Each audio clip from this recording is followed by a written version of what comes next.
the fastest man alive.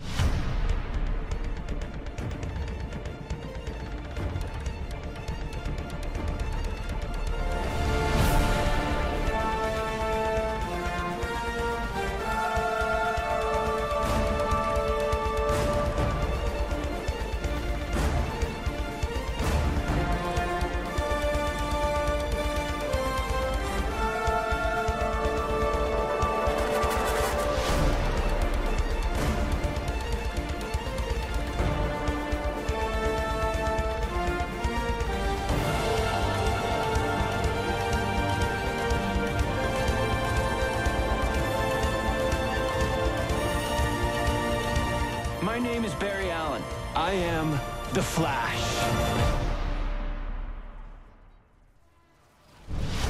Welcome to DC FanDome. I'm Chancellor Agard from Entertainment Weekly, and this is the Flash panel. Joining me today, we have Grant Gustin, who plays the Scarlet Speedster himself, the Flash, aka Barry Allen. Candace Patton, who plays reporter extraordinaire Iris West Allen. Daniel Panabaker, who pulls double duty as both Caitlin Snow and Frost. Carlos Valdez, who plays the ever-quotable mechanical engineer, Cisco Ramon. Daniel Nicolay, who plays meta attorney Cecile Horton. Brandon McKnight, who plays enthusiastic scientist Chester P. Runk. And Kayla Compton, who plays Central City citizen intern Allegra Garcia. Also, we have showrunner and executive producer Eric Wallace. Hi, guys. Hi. Before we talk about season 7, I do want to go back through season 6, which I think was a really unique year for the show. Because Eric, you came into the season, you decided to split the season into 2 parts. Looking back on it now, how successful do you feel that was? How effective was that? I thought it was really successful. It gave a new energy, I think, to the season. In the first half with Bloodwork, we were able to really drill down on Barry's story and on dealing with crisis. Vice versa, in the back half, we're able to really drill into Iris's character and Team Citizen and Eva's story. And then we'll see at the top of season 7 how it all comes together more.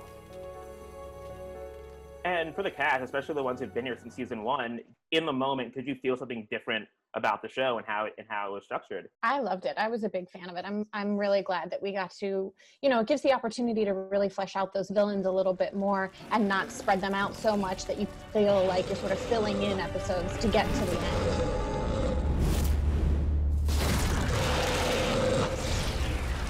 Yeah, I think a show needs to change in order to grow.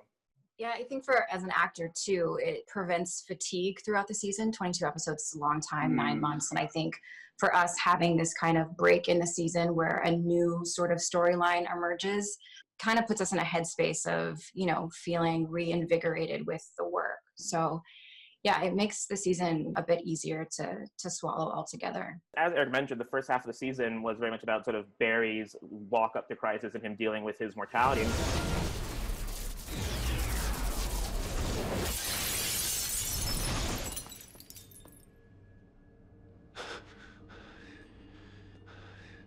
I don't know how you're doing this.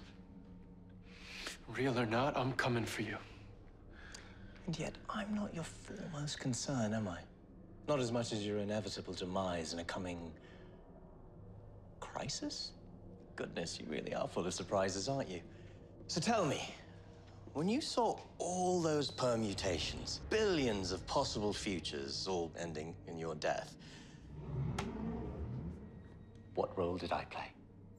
Grant, for you, what was it like sort of dig into Barry in that way in the first half of the season, especially with episodes like The Last Temptation of Barry Allen? That episode in particular, I've said it a few times since we finished it, but that was a really special episode to me. And I think it really was a good episode to show just kind of the culmination of all of his emotions and the conflict kind of boiling over. I just felt really lucky with all the material they gave me in The Last Temptation of Barry Allen, especially in part 1. It was different than anything I think we've done and anything I've done on the show, and I had a great time with it. Did you find that episode particularly challenging? Oh yeah, and it was a special episode, but it was definitely super challenging. But visually, I thought they did a great job. Everyone was really proud of it. It was tough, but it was fun. And on the flip side, we dug a lot more into Iris as a journalist. For you, Candace, what was it like to sort of explore that side of Iris in more detail? It was a long time coming. I think we've kind of teased Iris being this ace reporter since season 1. It's always kind of been put on the back burner. So it was a nice treat to finally have it be at the forefront of her character arc for the season. It's such a male-dominated cast. I love these guys, but having more women and having this kind of Charlie's Angels sort of, reporter team, it was really cool. It brought a new energy to the show, and I hope we carry on with that in the next season. I do want to dig more into that because a couple fans had some Team Citizen questions that we'll get to towards the end. In the season, I guess, did you feel like you discovered something new about Iris through this material? She has this conversation with Barry as Mirror Iris, but I think it's very indicative of how real Iris truly feels, which is that, she can't always be the victim, and she's not always looking to be saved, and that she has to go out there and kind of have her own agency and do her own thing. And I think it was words that came through Mirror Iris, but it's very true of real Iris needing to have her own agency and her own life and her own mission. And so that to me was kind of the spark of Iris kind of taking over her own life and, still loving Barry and still wanting this deep, meaningful relationship, but kind of separating it away and saying, I have to do my own thing. I have to chase after villains. I have to chase after stories, no matter how dangerous it is. You put your life on the line to protect your city. And so I feel like I should have the right to do that as well, with superpowers or without. I was following up on a lead. So, there. And you were following a lead in the middle of the night? I mean, something could have happened to you. Barry, that right there, that's why I didn't tell you. I don't need you to save me. I can handle myself. How did you sort of make sense or separate in your mind Iris and Mirror Iris when you were playing them? Iris and Mirror Iris, we wanted it to feel like we didn't know who was who. We wanted the audience to believe that Iris and Mirror Iris were almost identical. And as this season kind of progressed, we see these kind of chipping away of Mirror Iris becoming more and more sinister and evil and kind of being taken over more and more from Eva. So a lot of it came in the script of just letting the scripts progress and letting Mirror Iris become more and more sinister. That's episode 611, Love is a Battlefield, in There it which goes. Oh yeah. Iris gets to break a bottle over a dude's head. How awesome was that? Fun, yes. It was super fun. I mean, that really culminated in the Barry versus Mirror Iris fight, which is something we've never seen those two characters do, or in a situation like that with each other.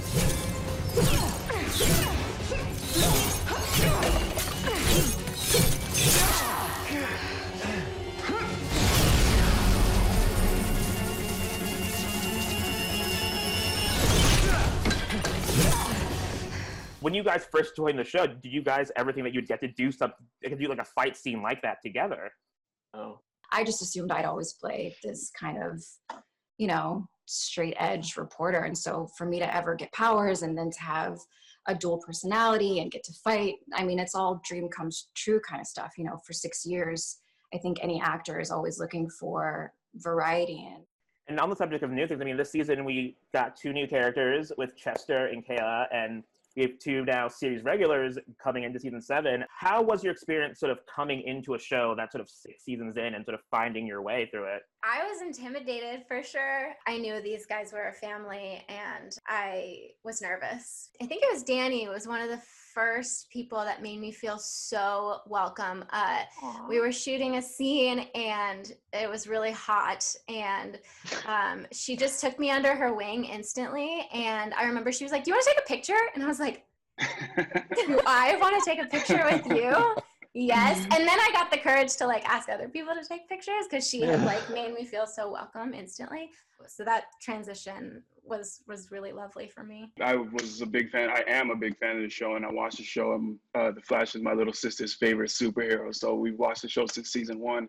So I came in already understanding what the show was about, what the show's tone was, stuff like that. For me, it was more so just meeting everybody and getting into the same vibe that everybody else, because everybody had 5-6 years to really learn about each other and learn how everybody works together. And I was just trying to find my spot and my place without interrupting or changing too much. And Brandon, I know in the past, Eric has talked about sort of how with Chester, he views sort of Chester, it's sort of like him, his enthusiasm about science and all that. I'm curious, one, what conversations did you have with Eric about sort of crafting this performance as Chester? And 2, did you base any of it on Eric himself?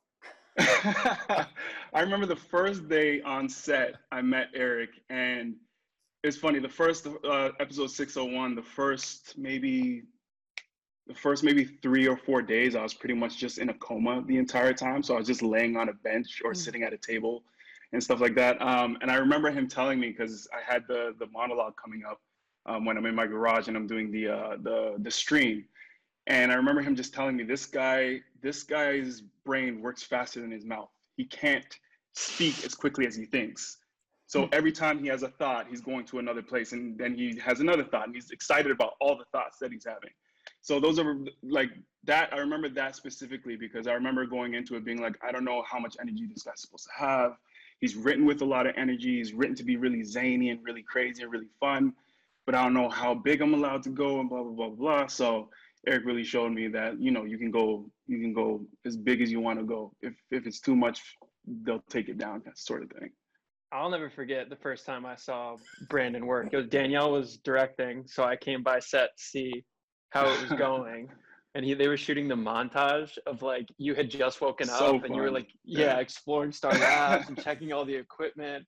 Yeah. And I don't think I'd even met you yet. I was looking at you on the monitor. Yeah, that was the first day we met, Yeah, I mean, I think I came in and said something to you because I said to Danielle, like, this dude is incredible. Like, you were doing things that, you know, I wish I could get to do on the show, and I certainly wouldn't be able to do them the way that you can do them. So I was super impressed. It was so fun. I mean, I remember that scene too, that sequence. I had such a good time, and I feel like we shot a lot more than ultimately ended up in the episode. But we were just having such a good time with it. But I also remember in 601, we saw your monologue. I think it was certainly before I'd had any scenes with you. And I feel like we watched your monologue and we all looked at each other and we're like, oh, he's great. Like, so you really came into the show with a lot of love.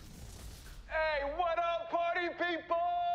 Welcome to a world where all are welcome and anything, including the scientifically impossible, can and probably will happen. I'm your boy, Chicka Chester, world with knowledge from the bleeding edge of physics and beyond. Kayla, with Allegra, I'm curious, coming into the show, I mean, how did you sort of connect with your character and in what ways did you relate to her? The way I look at Allegra is that she just wants to fit in and belong somewhere. And I just super resonate with that.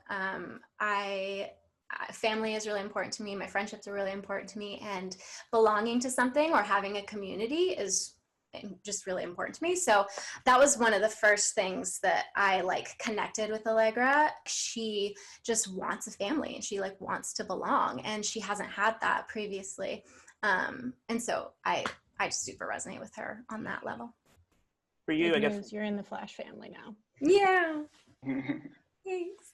I mean, with the character, did you feel like you sort of really clicked in with her immediately, sort of on day one, or was there sort of a process for you to sort of figure your way through that? Yeah, I mean, I think I learned more about her with every episode. I also, my first episode, I didn't know if there was going to be more episodes for me.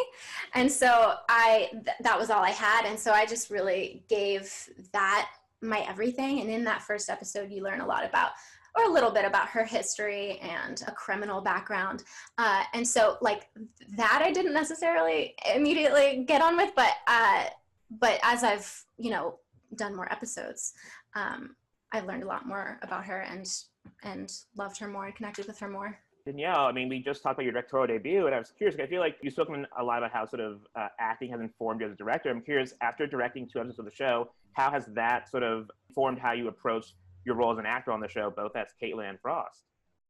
I feel like part of the reason I love directing so much is because I've always tried to, be on set with my eyes wide open and look at all the different departments and learn as much as I can. So I definitely feel like it's informed. You're right. I do feel like the directing's informed my acting, but hopefully my acting informed my directing too. All, those years of experience and spending time on set. I love it. I'm excited to get back to work too. And this season 6, was all about sort of Frost finding herself or finding a way to craft a life for herself. For you, what was it like to explore that journey with this character in season 6?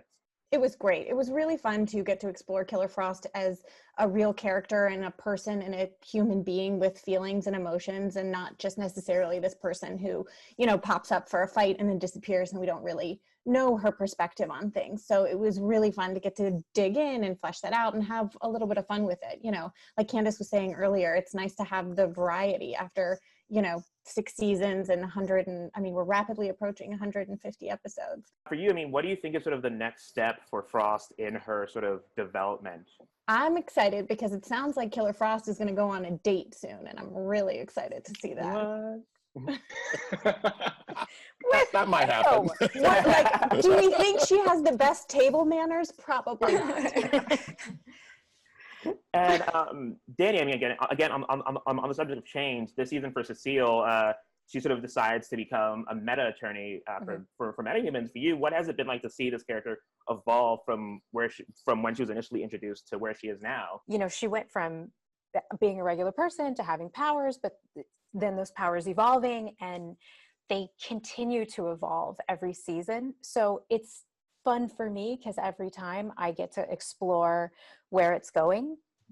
And since I joined the show a couple seasons after it started, I always sort of felt like coming into it, my job was to figure out how I can be whatever puzzle piece is missing. Everyone else on the show's already so amazing, and their characters are so well fleshed out that I'm always trying to figure out where Cecile fits and where she can support the team and where she can support the show in its entirety. So it's a blast for me because I got to be a regular person, then I got to be a telepath, and then I got to be an empath, and then now I am a meta defense attorney. And then from what I understand, there's going to be some shifts next season too. In shooting those scenes where her empath powers sort of come into play, how do you sort of go through that as the actor? Do you sort of imagine the sound we eventually hear on TV, or how do you? It was a little hard to kind of wrap my head around in the beginning. I think it's hard for anyone to play powers, whether they're coming out of their hands or they're inside or somewhere in the middle. I think just as an actor, you have to go back to basics and believe where you're at and completely invest in your character's reality. And that's her reality. And so I try to really just believe what's on the page and what's written for me and play it exactly that way. Is there something that you're hoping to do that you haven't gotten a chance to do on the show yet? I have always, this is not news to anybody, Eric will not be surprised, I have wanted Cecile to be bad, just a little bit bad, forever, so just a little bit, because she's so good. I would have a lot of fun playing bad Cecile. I've offered many times to switch powers with Killer Frost just for an episode, but unfortunately, Eric does not believe me to be as good of a writer as I am an actor. So he continues to not buy my pitches. But I listen. I am listening. I'm listening. I feel you. You never know. You never know. And Carlos, this season 5 ended with him giving up his powers, and this season was very much about him figuring out what his role on the team was without those powers. After 5 seasons of Cisco's Vibe, what was it like for you to explore this Cisco in a new place like this? I don't think he regrets that decision, but I think it definitely haunts him. I'm actually feeling a lot like Cisco these days because I'll have a fan that I'll see on the street or whatever. They'll be like, yo, but Vibe though, come on. And I have to imagine Cisco's probably feeling very similarly. I know, okay? But, it was such a big decision for him that I feel like the ripple effect, the repercussions for that in terms of, Cisco's sense of identity, we're still seeing those waves, and we'll continue to see those waves into season 7. So I'm just, riding the wave.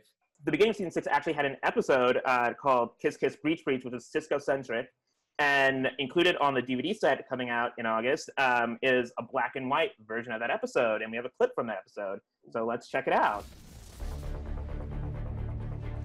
You murdered my daughter!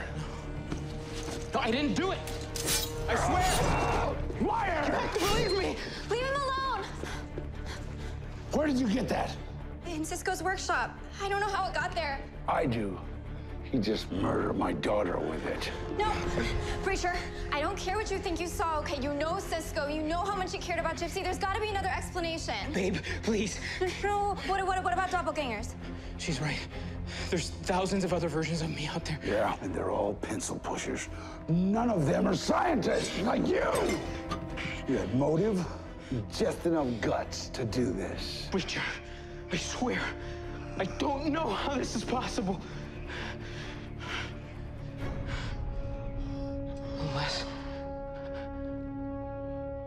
Unless it breeds psychosis. Camilla, what time did you find me sleepwalking the other night? I don't know. Maybe 4 a.m.? Oh! You're guilty! But you're not in your right mind. I didn't just lose a daughter today. I lost a son. Because I still respect the man you were. Now, I'm gonna give you an hour to get all your affairs in order, and then turn yourself in, or I will end you.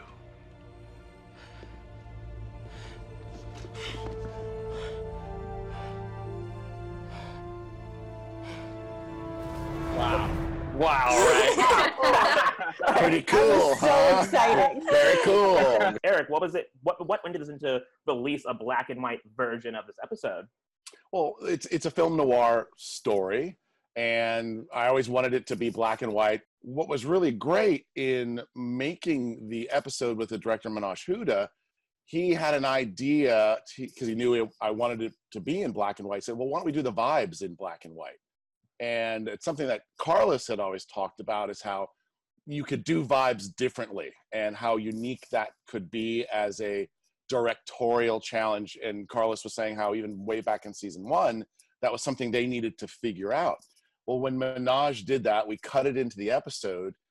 It dawned on me, oh, we can have a special edition of this that achieves this vision of an entire film noir story, all in black and white. Danny Trejo in black and white. How awesome is that? Carlos, for you, I mean, that again, the episode was so Cisco-centric about him dealing with Gypsy's death. What was it like leading the A-plot?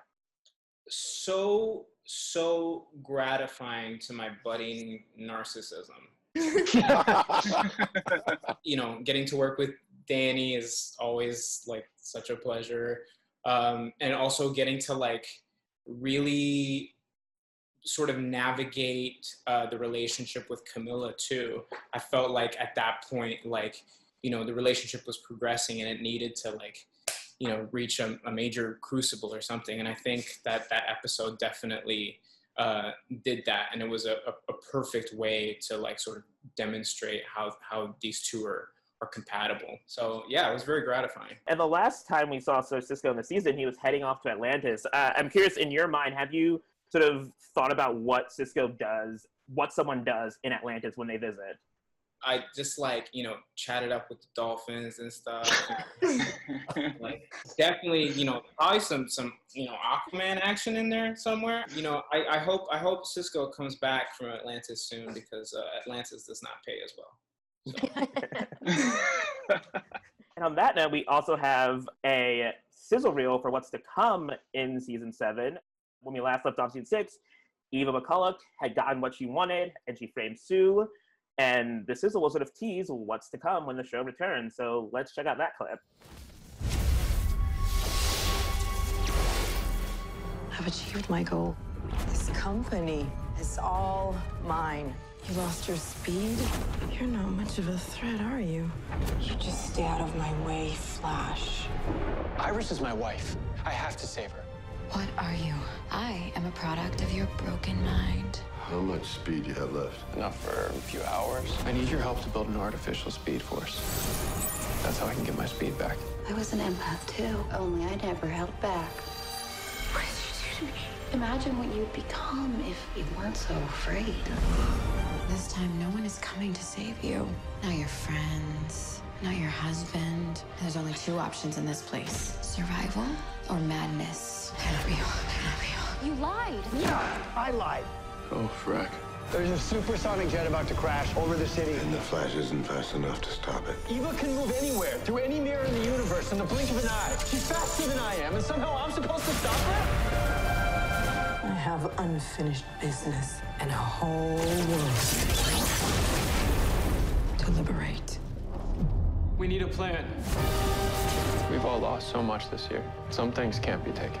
We still have our will to fight for those we love. Keep watching. Keep trying to break me. Because I'm not afraid of the woman that I am today. But you are, Eva. Team Flash needs as many hands on deck as possible. Well, now, Flash. We go save Iris and our friends. Get everybody back.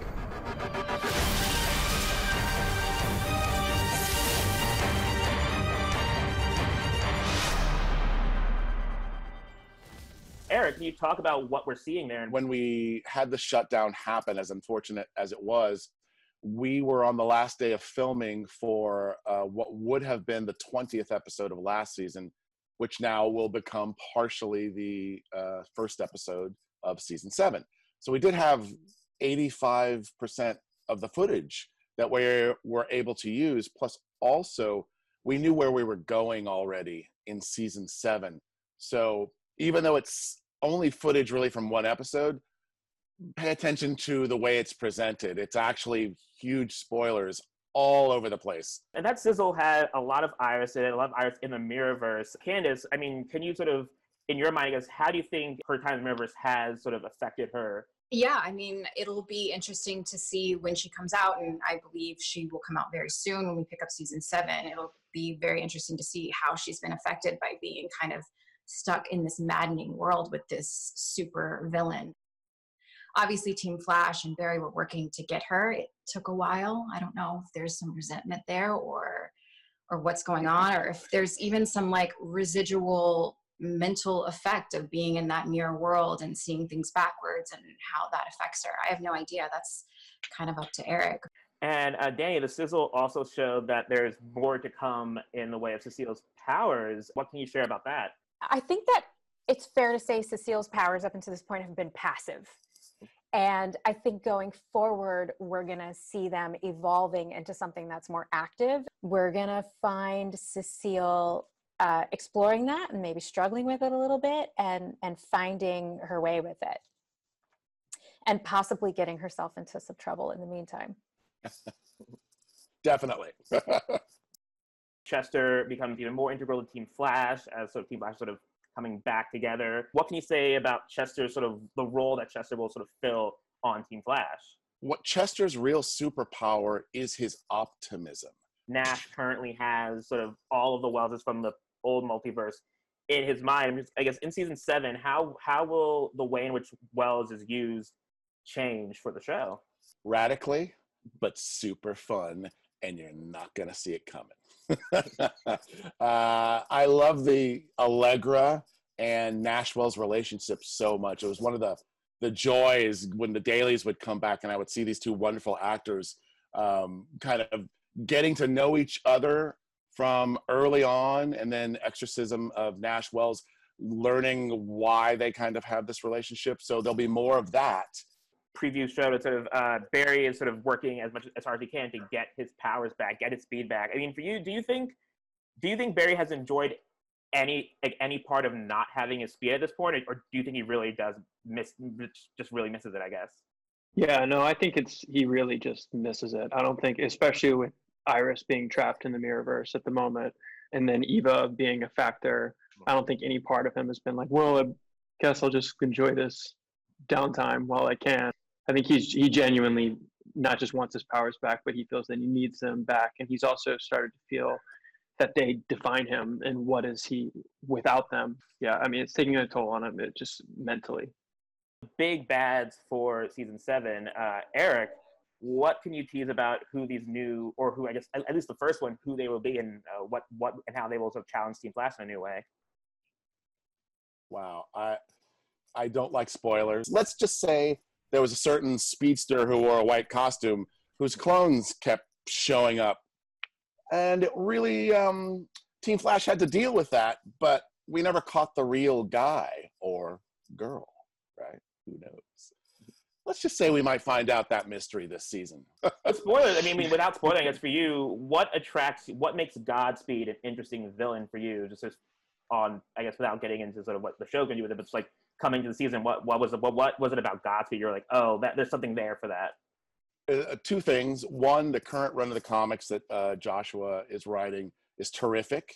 And I want to make sure that new fans, especially new young fans who are reading the comic book right now, are welcomed to the show. So it's not just Silver Age villains and Bronze Age villains. There might be a young girl or a young boy who is reading those Flash comics right now and going, where's my villain, my generation's villain? Who is this guy anyway? An old family friend. His name's Godspeed, and he's from the future. I want that same experience for a young person now to go, well, my villain is Godspeed. He's only 8 years, he's only been around for 5 or 8 years or so. So bringing him in is very important to me to expand the audience. That's number one. Two, Godspeed, unlike, say, Reverse Flash, has no emotional connection, supposedly, right, to the Flash. So the question is, why is Godspeed angry at the Flash?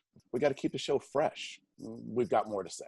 I mean, in light of everything that's happened recently, we have two characters on the show, Barry and Joe, who work for the police department. And have you sort of thought about how you're going to approach their jobs in this coming season, and maybe change or maybe not? The world right now is on fire. We have to look at what's around us. It definitely informs specifically Joe's story this season, but in a good way and in a positive way, because we need to be socially responsible as artists. Yes, I love comic books and the Flash, but I'm a person first. We have to be people first and work together to make the world a better place. I believe that. That's where those changes are coming from. So yeah, you'll notice some changes, definitely. And with that, let's move on to some fan questions. Hi, I'm Sammy, and this is my question. How is Nash Wells going to adjust with all of the new Harrisons in his mind? What's it like having a million Wells in your head? You're going to find out real fast.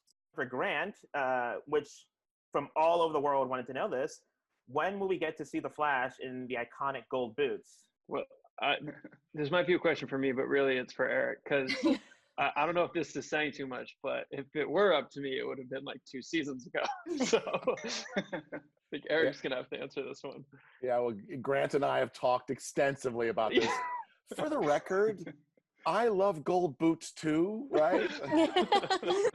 I just think they must be earned, right? So it's like, when's the right time to unleash them? I think a story is the best way to unleash them. So I'm determined to get you your gold boots, Grant. I promise. I just can't say when, but it will happen. I promise.